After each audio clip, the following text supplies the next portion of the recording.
안녕하세요. 개나 수민, 수연입니다. 오늘은 학과 소개 학과 철학과 편을 찍어보려고 철학과 하부 두 분을 모셔봤습니다. 와, 너무 멋있죠?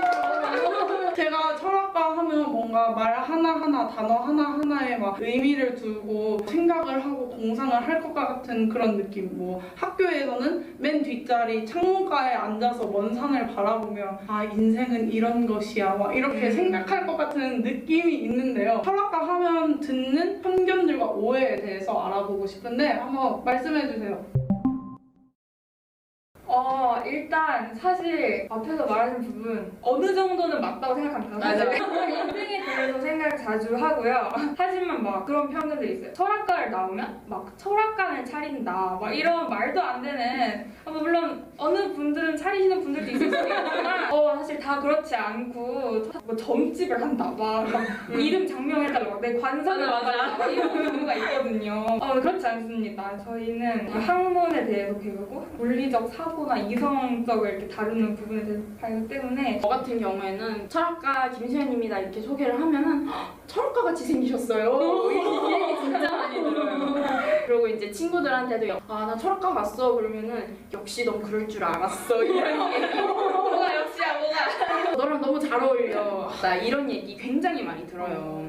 그리고 철학하면은 우리도 인정하는 부분이 네. 저도 철학과를 오기 전에는 되게 철학과 하면은 고뇌에 차 있고 세계의 모든 문제에 대해 관심을 가지고 마음 아파하거나 뭐 이런 것들을 많이 생각을 했는데 생각보다는 그렇게 저희는 심각하지 않은 생각 없이 살아. 네, 저희 친구들끼리 노는 거 보면은 아마 저럴 거면 철학과를 왜 갔지?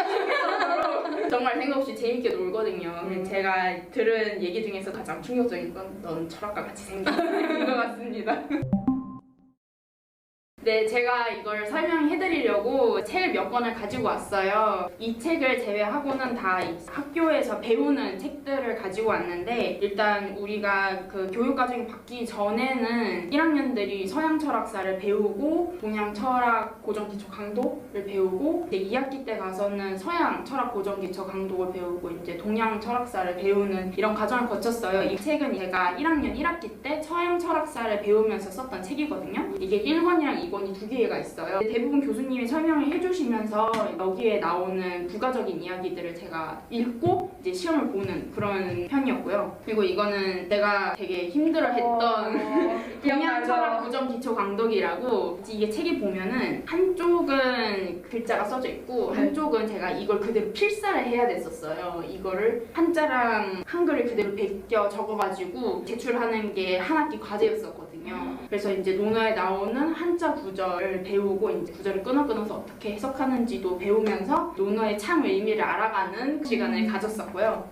이거는 1학기 때 책이고 이제 2학기 때는 논리학도 같이 배웠어요. 뒤에 가서 설명해드릴 건데 커리큘럼이 서양 철학, 동양 철학 그리고 논리학을 주로 배우거든요. 논리학은 이제 제가 이번 2학년 1학기 때 배운 코어 논리학이라는 교과서인데 이건 약간 수학이랑 비슷하다고 생각하면 돼요.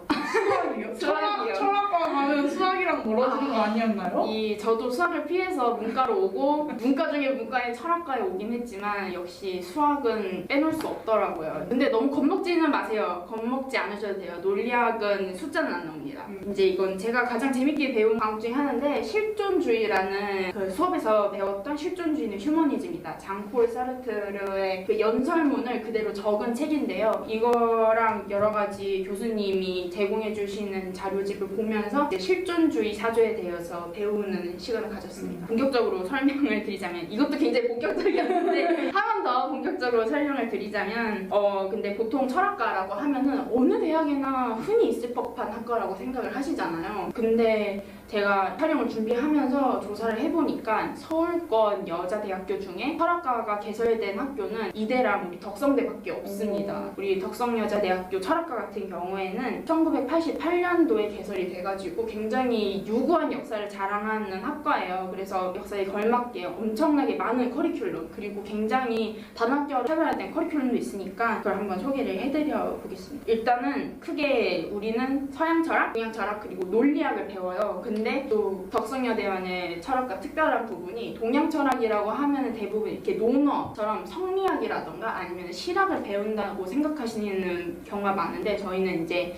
인도 철학하고 불교하고 뭐 이렇게 동양 철학이라고 해가지고 협소한 부분을 배우지 않고 굉장히 넓은 부분의 철학을 배우고요. 그거 말고도 그 도가도 배워요. 도가. 중국 그런 여러 가지 사상 중에서도 성리학 아니면 이런 논어 같은 공자의 사상만 배운다고 생각하시지 마시고 도가도 배우고 불교도 배우고 인도 철학까지 배우는 학과라고 생각하시면 되고요. 그리고 특히 우리 학교는 어디에 특화되어 있냐면 미학에 특화되어 있어요. 되게 희귀한 학과 중에 하나인 미술사학과도 우리 학교에 개설이 돼 있잖아요. 그래서 미술사학과 학생들이 철학과 수업을 굉장히 많이 듣는데 그 이유 중에 하나가 우리 학교는 미학에 굉장히 특화되어 있는 철학과를 가지고 있습니다. 그래서 만약에 예술에 대해서 좀 더 깊이 있는 배움을 가지고 싶으신 분들도 철학과에 오시면은 그 부분은 충분히 만족하실 수 있을 거라고 생각을 해요. 그래서 철학에 대해서 정말 알고 싶다 그러면은 덕성여대 철학과 정말 괜찮은 철학과죠. 이제 1학년부터 4학년까지 뭘 배우는지 한번 쭉 이야기를 말씀드려볼게요. 이제 1학년 때는 철학으로 보는 현대 사회, 철학으로 보는 현대 문화를 배우고 2학년 때는 실존 철학, 도의 세계, 기초 논리학, 동양인의 사유, 문명 예술 철학이라고 이제 한 그 수업 이름이에요. 문명 예술 철학. 네. 하고 논어의 세계, 예술 철학, 비판적 사고와 논증, 인신공과 형이상학, 동양인의 사유를 배우고요. 네. 3학년은 이제 문명과 이체, 철학적 인간, 현대 영국 철학, 인도 철학과 불교, 현대 유럽 철학, 성리학 이해, 포스트 모더니즘, 중국 불교, 마음의 철학 이렇게 배워요. 그리고 마지막으로 4학년 때는 칸트 순수이성 비판, 윤리학과 정의론, 근현대 한국인의 사회 변동, 가치론, 현대 사회와 윤리라는 과목을 배우게 됩니다.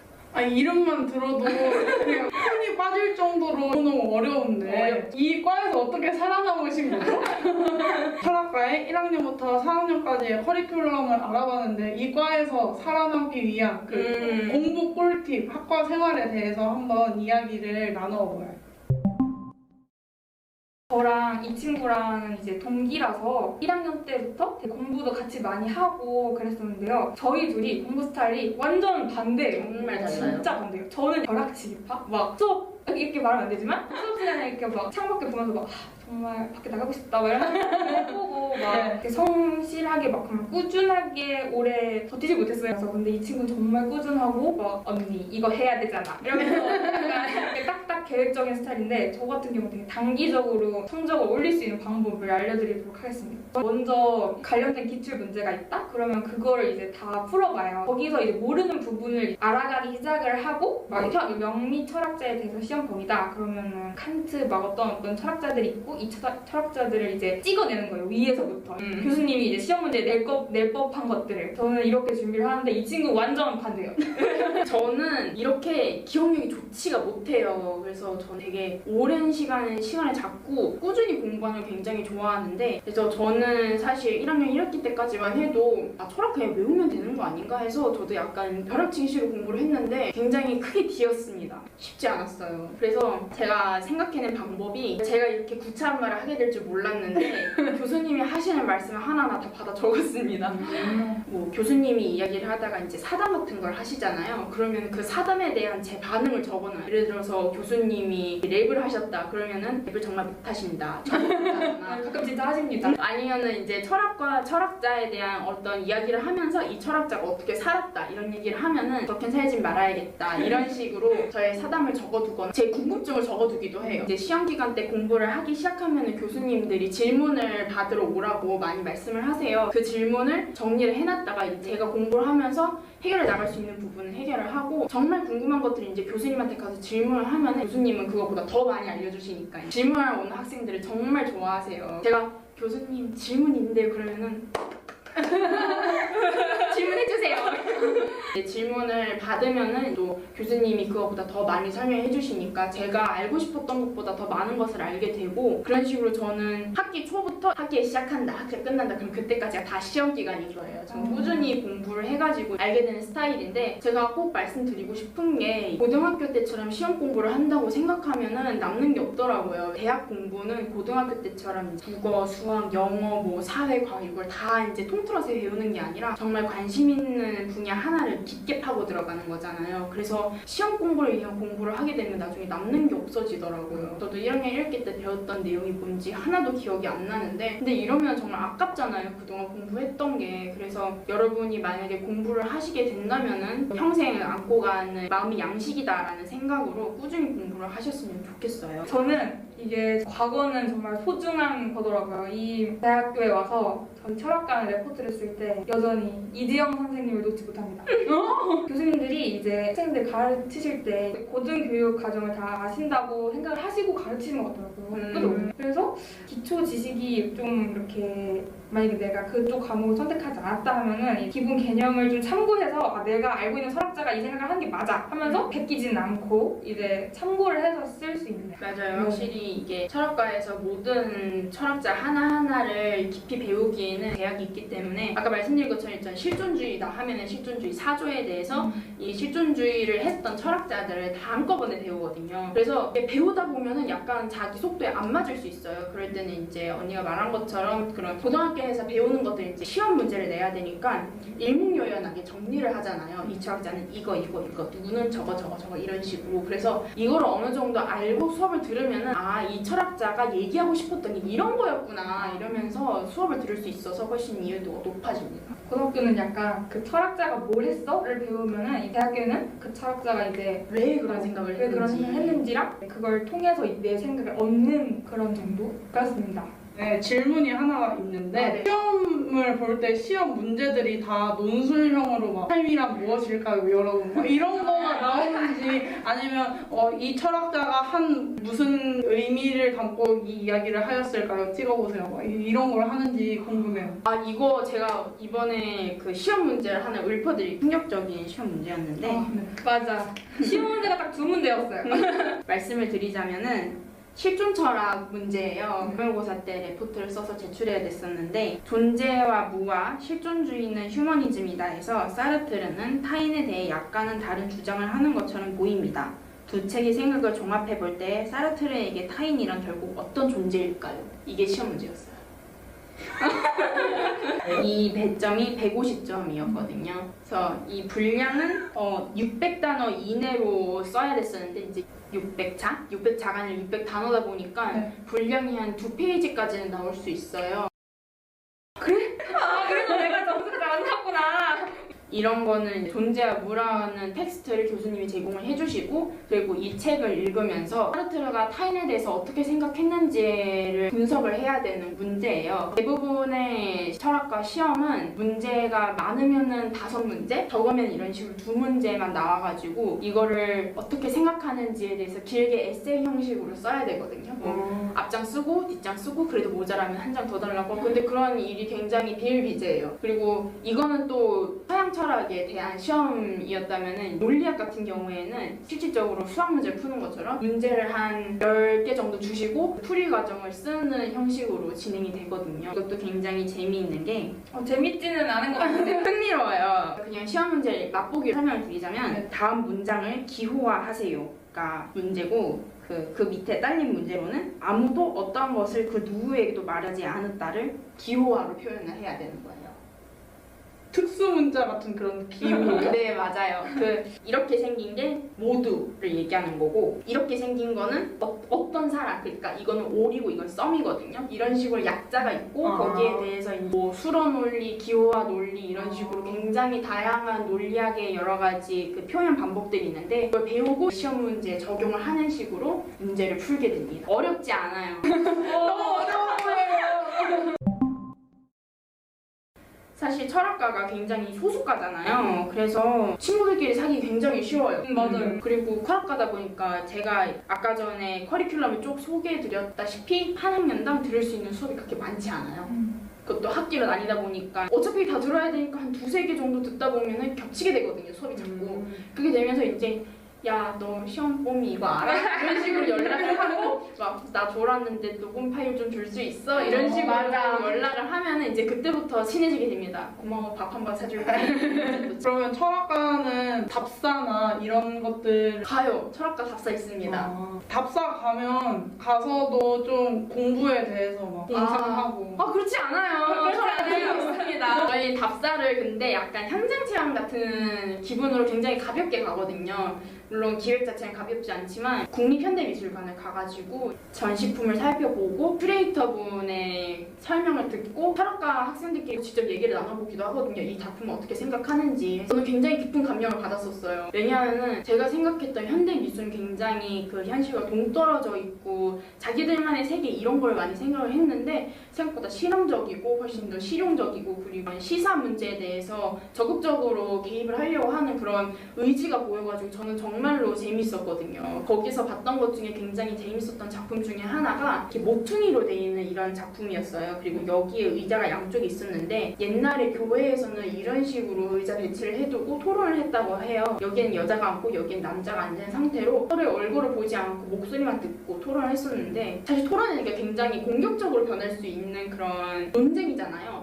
그러니까 얼굴을 보지 않고 목소리만 들으면서 토론을 하게 되면 훨씬 더 자기 생각을 자유롭게 말할 수 있도록 그렇게 했다는 구조물을 보고 제가 정말 깊은 감명을 받아가지고 그 동기들을 의자를 다 돌려놓고 얼굴을 안 보고 토론을 시켰어요. 제가. 그 결과적으로 그렇게 재미있는 토론 아니었어요. 왜냐하면 목소리를 다 알고 있으니까 누가 무슨 얘기를 하는지 다 알더라고요. 그래서 이런 식으로 약간 좀 답사에서 배웠던 것들을 직접 실험을 하고 실천한다는 게 되게 거창해 보이지만 사실은 이렇게 사소한 거에서부터 할 수 있거든요. 그래서 답사도 생각보다 배울 게 많고 얻어가는 게 많은 활동이었어요. 이렇게 4년 동안 고난과 역경을 다 겪으시면 철학과는 커서 취업을 어떻게 하는지 진로는 어디로 나가는지 시청자 여러분들이 제일 궁금해 하실 것 같은데 그거에 대해서 이야기를 나눠보아요.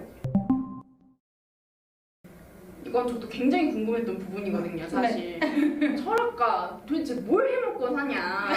제가 그래서 이거를 저희 교수님한테 한번 여쭤봤어요. 근데 이 교수님이 우리 학교에 10년 동안 계셨던 교수님이거든요. 그래서 거의 인간 빅데이터 수준으로 교수님 철학과가 뭔가요? 아니면 이제 줄줄줄 나오실 정도로 정말 오랫동안 우리 학생들을 봐왔던 분이신데 우리 철학과 학생들은 그럼 도대체 어떤 과목을 복수 전공하나요? 그럼 도대체 어디로 취업을 하나 했는데 교수님도 잘 모른다고 대답을 하셨어요. 그러니까 이 정도로 철학과 학생들의 관심 분야가 굉장히 다양하다는 걸 저는 얘기한다고 생각을 하거든요.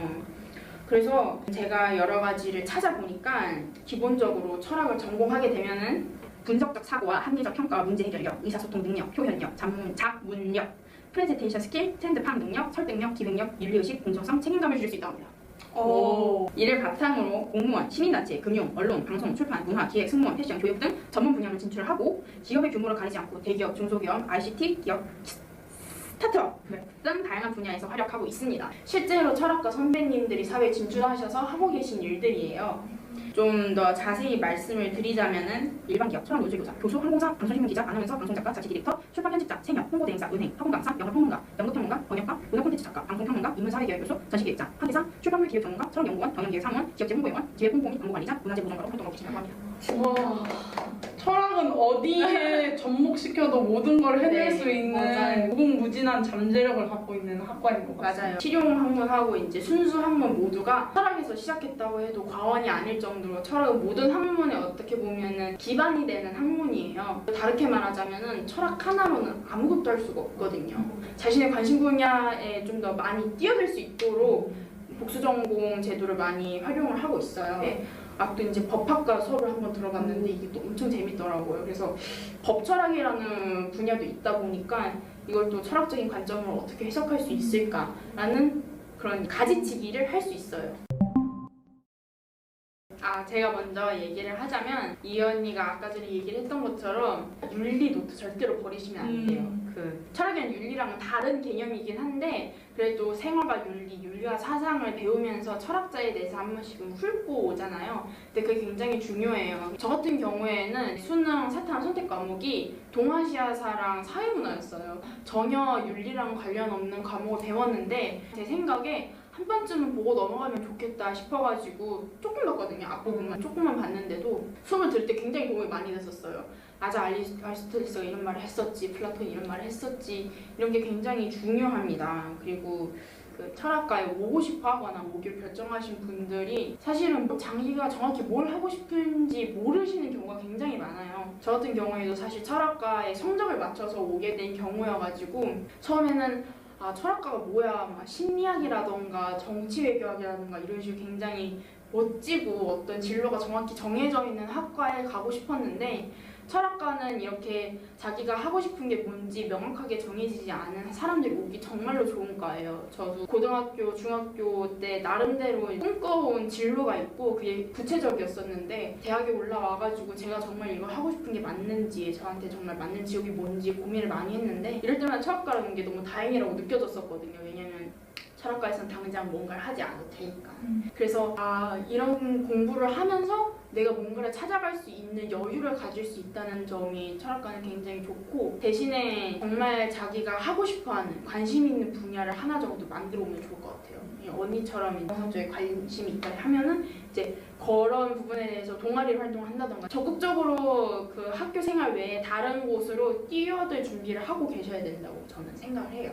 저도 근데 저는 사실 철학과 제가 되게 오고 싶어서 왔거든요. 되게 저는 고등학교 때 세알갈 윤리랑 윤리학 선생을 했는데 이지영 선생님이 정말 아까도 말했지만 너무 잘 가르쳐 주셔가지고 나도 이 길을 가야겠다. 나도 제2의 이지영 선생님 되겠다. 이러면서 왔는데 와보니까 이게 교수님들은 그 강의하시는 분들이라기보다 약간 연구를 하시는 분들이기 때문에 아무래도 생각하시는 것보다 내가 생각했던 철학과는 막 교수님과 토론하고 이런 거였는데 약간 이런 식으로 생각하실 수도 있어요. 근데 대학에 와서는 정말 내가 하기 나름. 그러니까 내가 어디에 다리를 놓든지 일단 철학과는 심지어 어디 갖다 붙여도 다 말이 돼. 그러니까 이제 거기서부터는 다 자기 역량. 아무도 떠먹여주지 않는다는 게 강점이면서 다 단점이에요. 네, 철학과 후배님들, 철학과를 희망하는 후배님, 지원하실 후배님, 새내기 분들에게 마지막 한마디를 남겨주세요. 일단 안녕. 되게 철학과 막 취직 안 된다, 막 문사철 막 이런 말들 많잖아요. 근데 그렇지 않고요. 오히려 내가 발전시켜 나가면은 정말 어디든지 다 길이 있고 철학과 와서 다른 거랑 복수 전공도 있고 다른 동아리 활동이나 아니면 내가 더 배우면 되고 그런 식으로 더 길을 만들어 가면 되기 때문에 별로 걱정하실 거 없고 취업에 대해서 그냥 대학에 와서는 내가 좋아하는 학문을 한다는 생각으로 와주셨으면 좋겠고 와서 공부 저처럼 불확실하게 하지 마시고 꾸준하게 공부를 하셔야 합니다. 파이팅! 저는 조금 적어가지고 이거를 보면서 얘기를 할게요. 실수하면 안 되니까. 철학과에 온다는 게 보기보다 간단한 일이 아니잖아요. 다들 어떤 결심을 하고 또는 기대를 하고 각오를 하고 철학과에 진학을 하는데 하지만 철학은 칸트가 말했듯이 철학을 배우는 게 아니라 철학함을 배우는 과목이에요.